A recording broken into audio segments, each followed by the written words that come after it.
Good evening. It's wonderful to be back with you again, isn't it, Ronnie? Indeed it is. And in a packed programme tonight, we had hoped to introduce you to Miss West Indies in her knitted bikini, but just before the show, someone pulled a loose thread and unravelled the Bermuda Triangle. But we'll be meeting an hydraulics specialist who fell into an electroplating tank full of chrome today and got his pumpernickeled. And I'm sorry to say that Flexo, the nude contortionist, can't be with us either. At rehearsals today, he took a step backwards and stood on his dignity. And at Kilmarnock today, a man who had bought 2 packets of Woodbines appeared before the Procurator Fiscal charged with panic buying. Turville Dinge, the celebrated goldfish fancier, died last night. This morning, a few friends attended a private ceremony and sang sea shanties, after which they flushed him down the lavatory. Traffic warden Dymphna McCorkadale had her hat run over by a steamroller today. She tried booking the driver for speeding, but was told that the roller only went at 8 miles an hour, so she booked him for having 3 bald tyres. Dublin police today raided the studio of Ireland's most brilliant art forger and took away 33 canvases, all signed by Pisarco.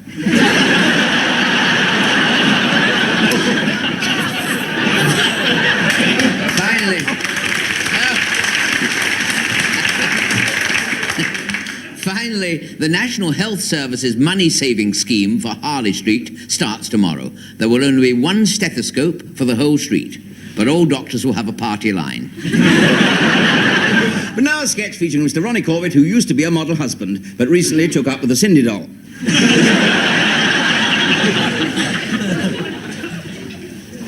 Thank you, sir. Thank you, madam. Thank you. Now, sir, good evening. Good evening. What would you like to start with, sir? I'm going to have my shoes repaired, if that's possible, is it? Stitching's all come away along the side there. The same on this one. Yes, I see, sir, yes. Would that be possible? Sole and heeled, would that be, sir? Yes, that would be nice, thank Yes, you. how would you like them, sir? Leather or rubber or composite? What would you like, sir? I think I'll have leather. Yes, the leather is very good today, so yes. What would you like to follow? Would you like a nice pair of pyjamas? So you see, we have a nice polka dot, we have the stripe today. No, I'd rather gone off pyjamas. Oh, yeah. But I mean, they like, I like them, but they don't like me. Yes, I do. You know what it's like. No, I'll have... When did you try the sauna bath, sir? Sauna and massage we have there. Or a little 3-card brag, you see, over here. Yeah. We've got the car wash and oil changeover. Frontal lobotomy, they're all good today, really. But I'm going to be terribly awkward and have something that's not on the menu, if you don't mind. Yes. Do you think you could rustle me up a haircut? Certainly, sir, yes. Do you a nice haircut. Take 20 minutes, of course. Is that all right, That's sir? all right, I don't mind. Yes, how would you like it done, sir? I think I'll have it, sort of medium. Medium haircut, very good, sir. Yes, what would you like with it now? A bit of Tchaikovsky, perhaps, would be nice? Or tango lessons, a bit of flower arrangement, that's nice. Origami, what about that? That's in season at the moment. No, I'm just going to have, I'll just have a round of golf, I think. Round of golf. And, can you give me a few, sort of farmyard impressions on the side? Yes, I'll bring you a selection, sir, yes, certainly. Now, what about desserts, huh? Pudding. Now, let me see. I had the hang gliding the last time, didn't I? Yes, I think you had it the day before yesterday, if my memory serves me incorrectly, sir. Yes, very nice. Rather sickly, but very nice. No, I'm going to have... I know what I'm going to have. I'm going to have a small blonde, if that's possible. Small blonde. Well, not necessarily blonde, but sort of 38, 24, 36 type. Yes, certainly. I've just seen a couple in the kitchen, so they're fresh as a daisy. They came up from the coast this morning. I'll pick you one out if you like. Just leave it to me, so thank you very much. Thank you very much. I say, waiter, Yes. Is there any chance of a little bite to eat? Oh, well, you picked an awkward time, lunchtime. The chef's awfully busy, so I'll see if I can get you a cheese sandwich, something like that.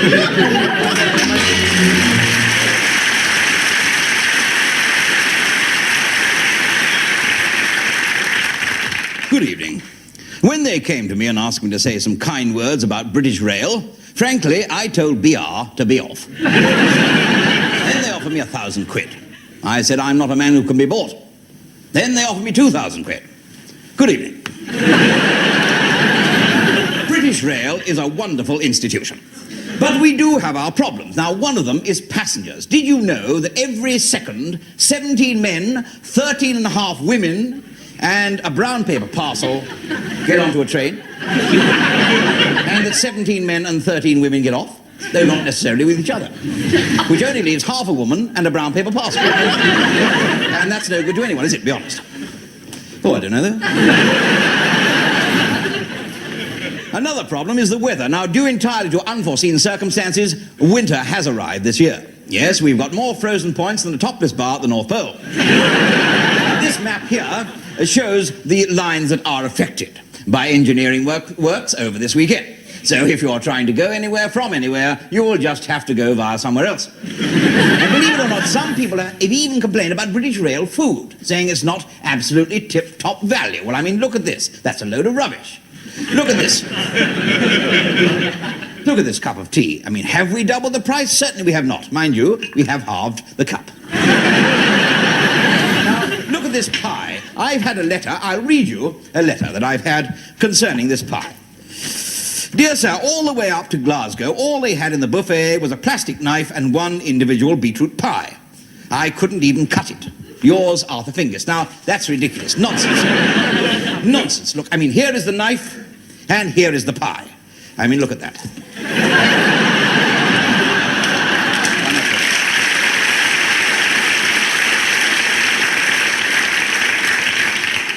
And by the way, all complaints now go straight into our new British Rail suggestion box, which is, of course, automatic. There it is. Now, since we've installed our new streamlined ticket windows, many ungrateful travellers have complained that they don't like queuing an extra half hour just to get a ticket. They even claim that outside Victoria Station, ticket touts can get 10 quid for a single to Brighton. But it's no good complaining to the ticket clerk, of course, because as soon as he gets behind one of these windows... claiming Dicky Bird, you see. What's all about fares, I hear you ask? Well, British Rail are going to replace the existing fare structure with a very unfair structure. So what about the new cheap tickets? Well, this one is a monster bestseller. It's called the Runabout Rover Away Day Senior Citizens Winter Break Special. If you're a one-armed old-age pensioner with a bicycling dog travelling daily between Bodmin and Arbroath, you'll get it for nothing. We'll keep on with our old favourites, of course. The Scots Away Day, you see we have. There's that one. Or we have, of course, this one here for divorcing couples, the Go Away and Stay Away Day. And, of course, the mother-in-law special day return. The train doesn't stop, and you wave to her out of the window. That's it. And, of course, then we have a couple of naughty ones. We have tired businessmen needing a weekend with their secretary. We have the My Wife Doesn't Understand Me weekend. Of course, or we have, for the otherwise inclined, there's a nippy day return down to Portsmouth called Hello Sailor. Yeah. British Rail intend to maintain their standards. But now for the good news. Yes, after 100 years of research, we have perfected the robot porter. Now let's have a look at him. There he is, you see? Now let's try asking him a question. I say, my man, when is the next train to Slough?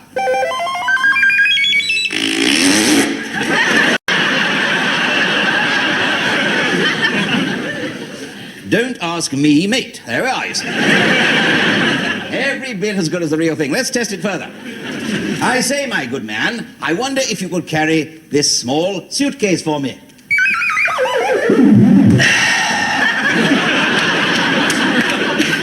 But it doesn't end there. Here is a good word for commuters, scum. But for those bona fide travellers who hearken after a good old days of steam, we have developed this. Every 20 minutes, the guard will come into your compartment and blow soot and smuts into your eye. Like that. There it is. Now, you do your bit, and we'll do our bit, and we'll try to lose £100 million of your money every year. Do stop complaining, don't pull the communication cord while the train is standing in the station, and simply do what you're told whenever you see this sign. There we are.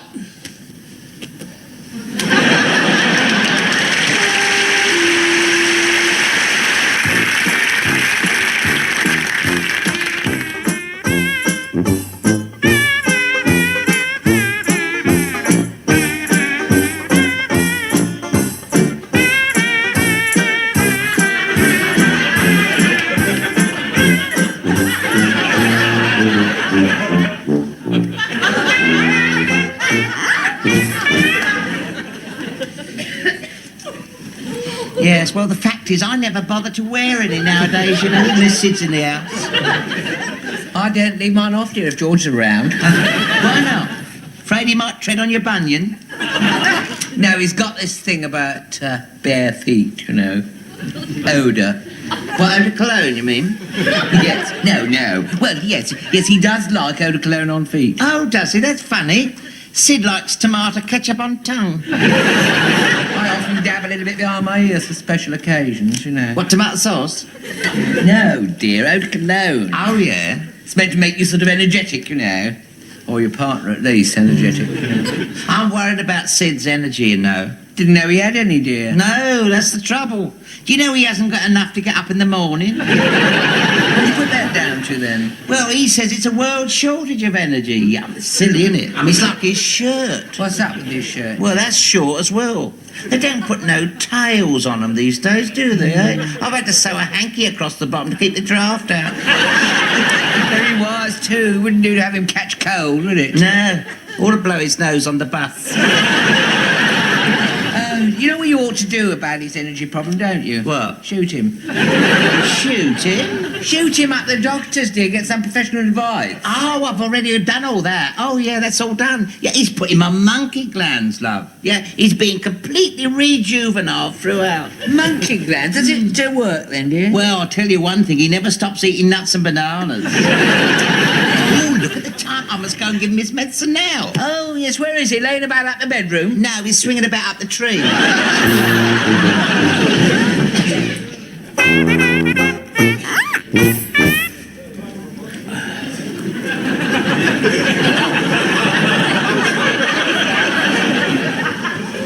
Still on the nuts, are you?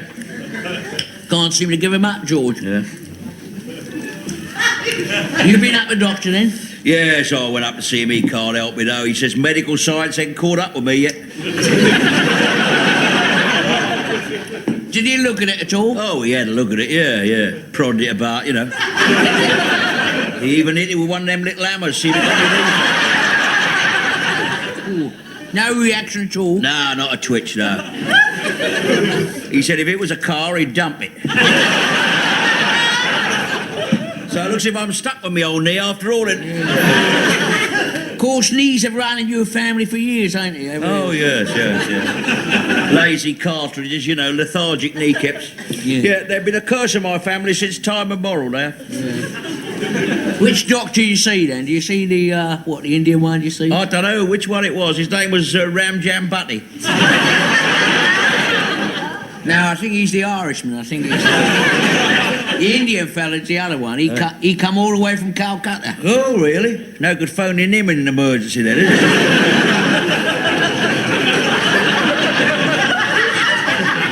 I was nearly in India myself, you know, in the army. You know that. Oh, yeah?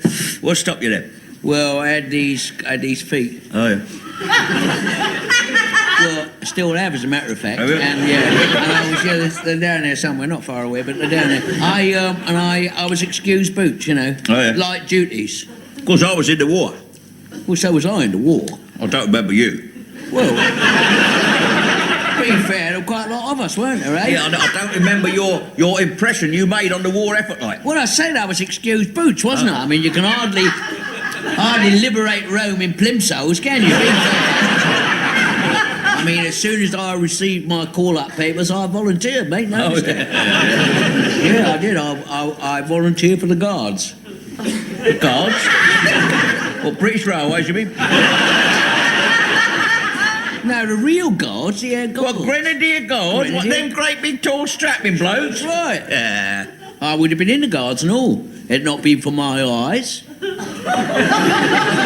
What was the matter with your eyes? Too near the ground.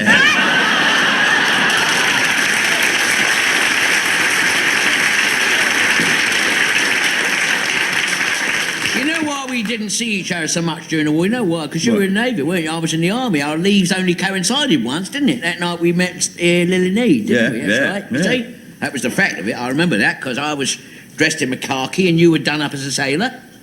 I wasn't done up as a sailor. I was a sailor.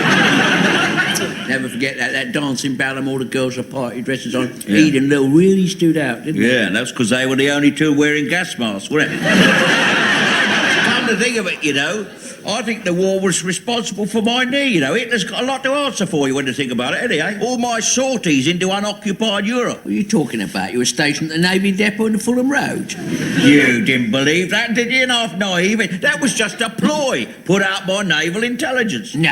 Yes, I was one of the cock-a-leaky heroes, I was. You never said nothing. Well, of course I didn't, because you'd have told Lil straight away, wouldn't you? Know what she's like. Been all round Berlin within a week, wouldn't it? I'll tell you something. I used to know the unknown warrior. I knew him. I used to play cards with him. He was a very good nap player, he was. No. What was his name, I then? can't tell you, can I? Unofficial Secrets Act, isn't it? Oh, cool. Well, all this new information, it's all coming to light. All these times you went missing, people said you were deserting. You were really, in fact, on a dangerous mission all the time. Yes, of course I was. Cool. But to add authenticity to it, you see, they used to send military police round to my house, looking, pretend to look for me, talking to Eden, all that, you know. Oh, yeah, I remember. American military police, I remember that. Americans? Were they? American soldiers, sailors, all that, yeah. Were they? Oh, yeah. Oh, well, it must have been combined operation, mustn't it? Oh, loads of Americans, I remember that, yeah. Used to call your house the Alamo. Either the Texan drawer and a loft full of bubble gum. Because he was still calling me buddy on coronation night. I must have a word with him about it. Still, not half a cover-up. What an excellent cover-up. I mean, really had me fooled, you know that? I mean, then all that rumour about you committing suicide, that was all false, then, was it? Well, of course he was false. What? I'm sitting here, ain't I? Well, I never thought that. Never worked that out, no. Because, you see, when I was on manoeuvres in Basingstoke, I had a letter saying that during the Blitz, you were so scared, you shot yourself. No, that wasn't right. That was a mistake, that was. Here, I must get home and talk to her. Here, I'll see you later. Well, listen, wait a minute. Why would she say you shot yourself? You didn't. She didn't say I shot myself. You know what terrible writing she's got?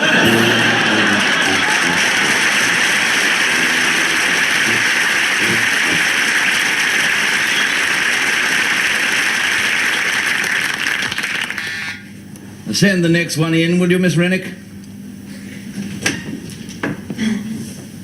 Mr. Fanshawe? Yes, that's right. Come in. Come in. What? Actually, into your office? Yes, of course, yes. Right. Honey, I just... Oh, sorry. Wait a minute. I've realised I'm standing on your carpet. I'm sorry. I am standing on your carpet. I leave immediately if you know. No, come back here, come back here. Mr. Toady, isn't it? That's right.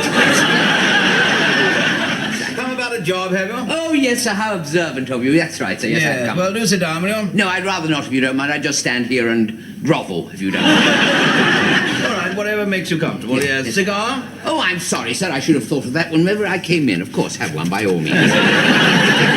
Thank you. Now, I'd like to ask you a few questions, Mr. Toady. First of all, what do you think of my shoes? Oh, they're absolutely magnificent, sir. I only hope that one day I can aspire to a pair of such grandeur and magnitude. I haven't seen them yet, Toady. They're under the desk. Oh, these shoes? Oh, they are wonderful, sir. They are really, wonderful. Oh, they taste absolutely delicious. They really are.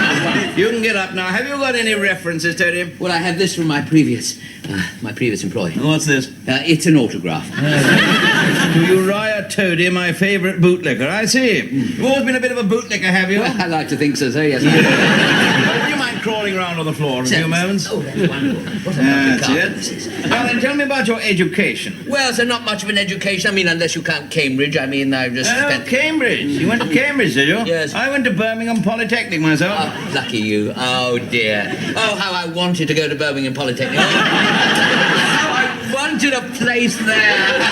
But I ended up at measly old King's College. Well, now, I take it you know what the post is, do you, Toady? Yes, sir, I do. Yes, I do. Yes, it's company yes man. Yes, see? sir, yes. Yes, now you look to me the most sycophantic, snivelling, weak-kneed sort of little swine that's ever come to me. Yes, thank you very much. And I take it that your heart is set on it, is Yes, it? it is indeed, sir. Good. Well, it's my great pleasure to tell you that you failed. Oh, thank you very much. That's absolutely terrific. I bet. Failed? Yes, failed, you pimply little smart aleck, because I'm absolutely tired of people saying yes to me all the time. Do you understand? Yes, sir. Yes, there you yes, are, sir, you yes, see. sir. It's yes, yes, yes, all the time. If I hear one more person saying yes to me once more, I shall go stark, staring, raving mad. Do you Yes, sir. understand? Yes, sir, yes, sir, of course, Yes. sir. Yes, sir. Miss Rennick, show Mr. Tony out, please. Yes, sir. There you are, you see, she says yes to me. Even she says yes to me all the time. See what I mean?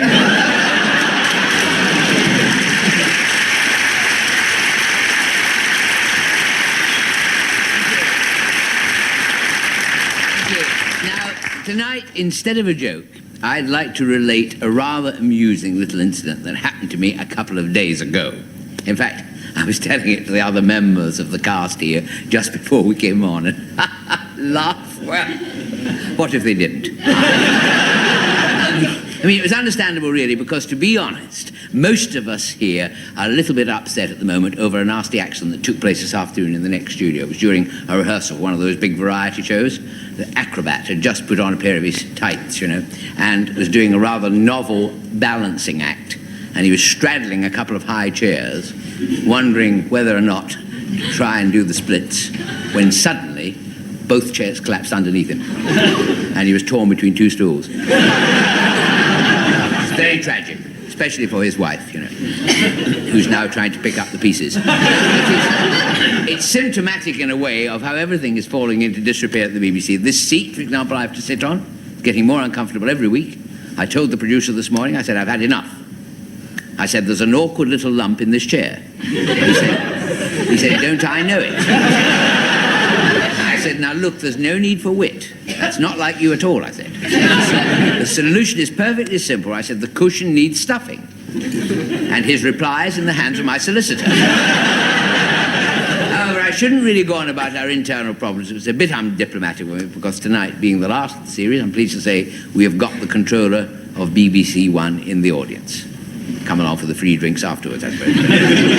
I'm not going to tell you where the controller is sitting. No, I won't mention the balding head or the smell of the ready-rubbed condor, because she's awfully sensitive about it.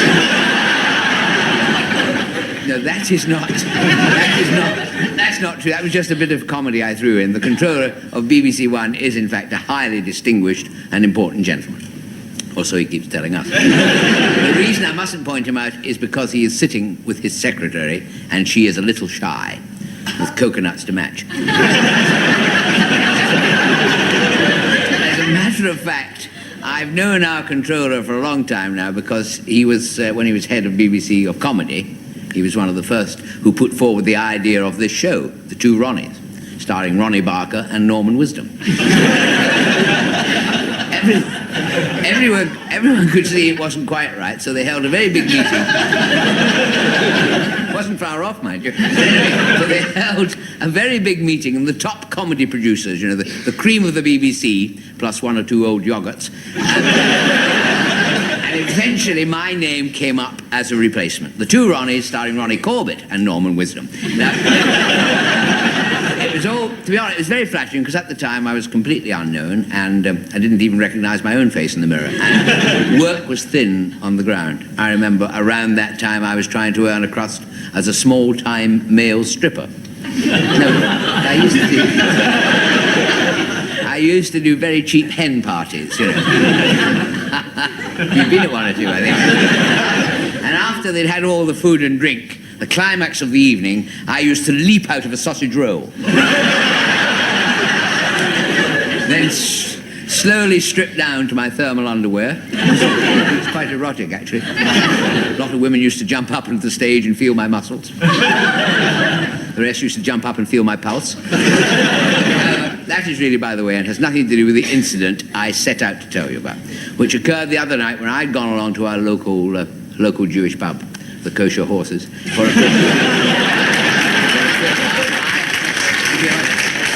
for a quick laugh. Now, I'd actually gone along more for business than pleasure, because I was attending a sort of union meeting. It was the monthly meeting of the Surrey branch of the Amalgamated Union of Pint-Sized Comedians and Allied Titches. And all the pint-sized comedians were present: Arthur Askey, Charlie Drake, David Steele, all there. Now, when suddenly, in the middle of the meeting, I noticed right at the other end of the bar, a fellow walked into the pub carrying a crocodile. As I watched, he went up to the bar. He said, "Excuse me, but do you serve Scotsmen in this hostelry?"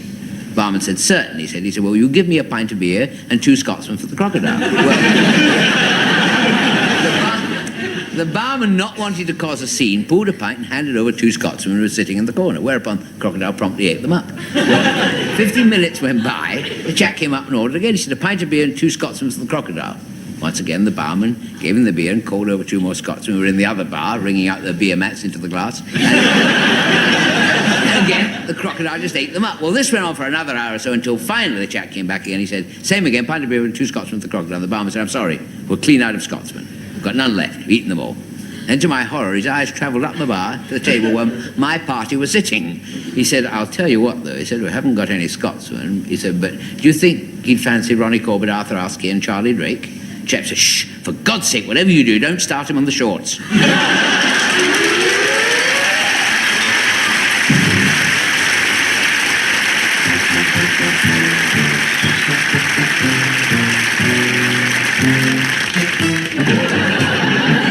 Now if you want a great career, then come on here, the girls will cheer, my lads. And if you're fond of fun and beer, then come on here, get in the gear, my lads. Come and join the army, ever so spick and span. In the British Army, a man can be a man. So if you want a life that's grand, the He-Man band are in demand, my lads. The sergeant majors need the band, they understand, they hold your hand, my lads. Come and join the army, golly, it's jolly and Aldershot. In the British Army, Catterick's going to pot. In the Army Catering Corps, the Catering Corps knows what it's for. We're marching twos and in petty four. It's jam puffs and fairy cakes, so come and join the corps.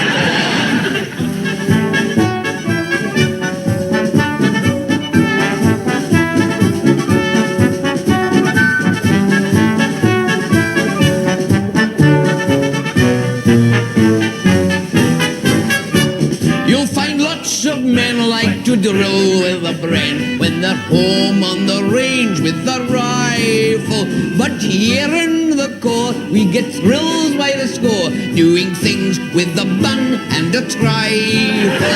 We could write a book, and the book that we cook by was wrote by the great Mrs. Beaton. But here in the mess, they suggest our address should be changed to Rock Hall or Nuneaton. Soldiers come in platoons for our pinky duff and prunes, and brigades form a queue when it's curry vindaloo. Off they march double quick, and it really goes to show that a good British curry keeps the army on the go.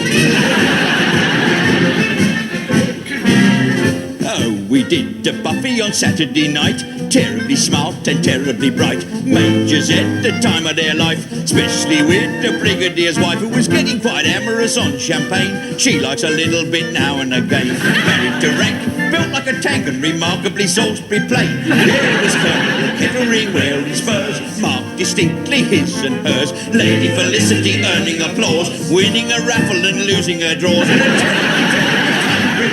sat on the fork and dropped the spoon into the large décolletage of the brigadier's wife, and soon they were having a great big slap bang huge success. The officers there, they got one hell of a mess, and the colonel left the party in a small black dress. What a terribly, terribly, terribly, terribly gay success.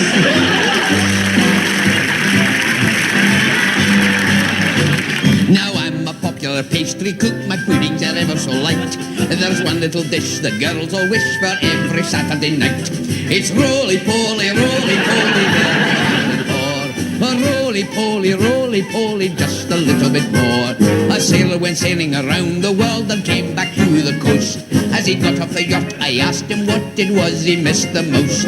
It's roly-poly, roly-poly, it's roly-poly, roly-poly, he'd been hankering for.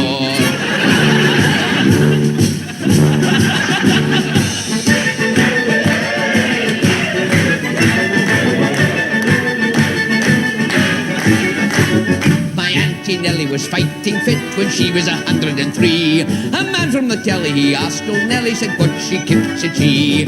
It's roly-poly, that's the day for sure.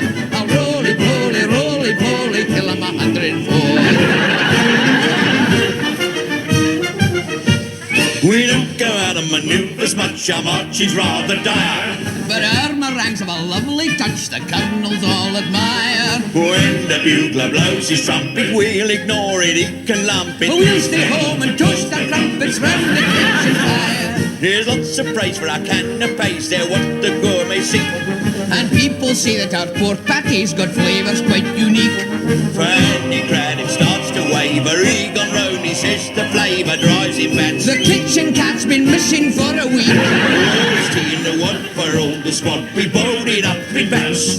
A lovely brew called New and True, the soldiers call it Nats. In the army, that's enough to drive you mad.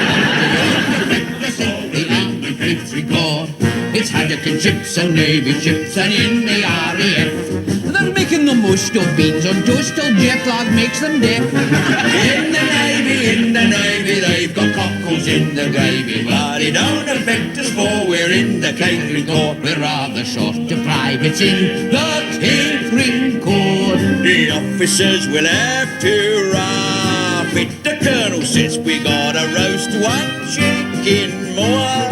I'll go and tell the brigadier to start.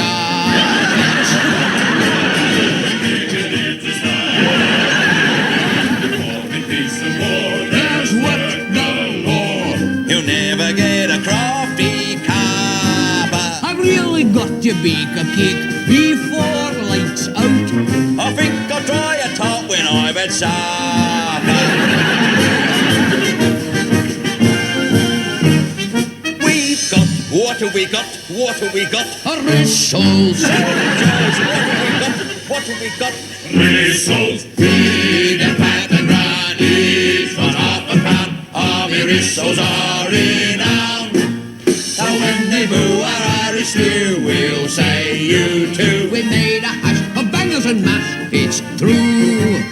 And so that's the reason when you ask us what's upon the menu, We say rissoles and the best of luck to you.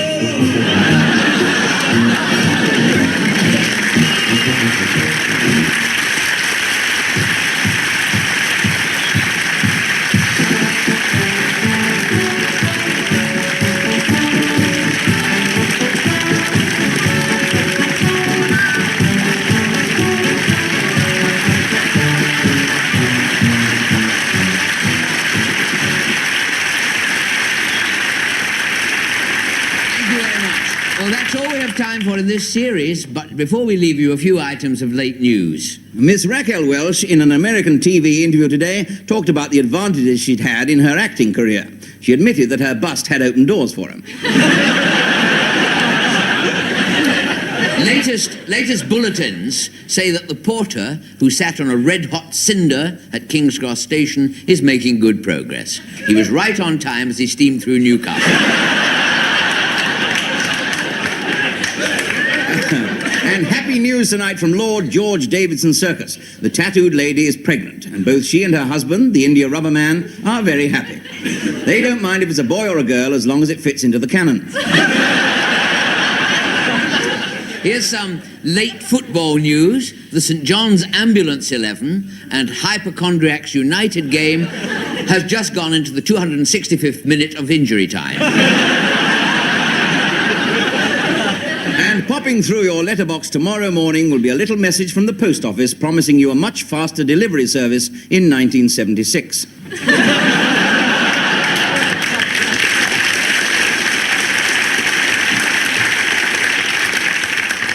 Finally, there was an ugly moment today at the Kilburn Biograph Cinema when Seamus Killick applied for the job of projectionist. He was asked to fill in a questionnaire, so he went outside and punched the doorman.